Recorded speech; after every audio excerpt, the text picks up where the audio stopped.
If you're trying to launch or play Forza Horizon and getting the error code 126, this video will show you multiple methods to fix the issue step by step. Before launching the game, make sure Steam is running in the background. Even if you launch the game from another shortcut, Steam should still remain open while starting. After that, open Windows Security on your PC from the left side menu. Type in Protection History and click on Virus and Threat Protection. Once you open that, go ahead and scroll down until you see Protection History. Click on Protection History. In here, you'll find the list of files and programs that Windows Defender may have blocked. Click on the Action options and choose Allow on Device. Once the file has been restored, go back to the left panel and click on Virus and Threat Protection.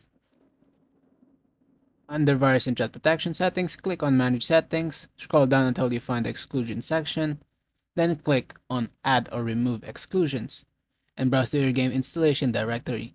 Select the full game folder, add it to the exclusion list. This prevents Windows Security from deleting or blocking important game files in the future.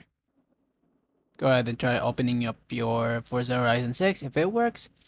If the error still appears, open Windows Security again and go to App and Browser Control. This is what it should look like since I don't have it on my settings.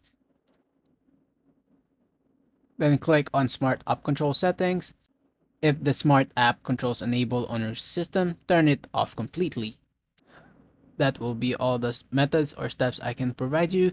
Go ahead and open up your Forza Horizon 6 and it should be perfectly running. Thank you so much for watching. Have a wonderful day. I'll see you all next time.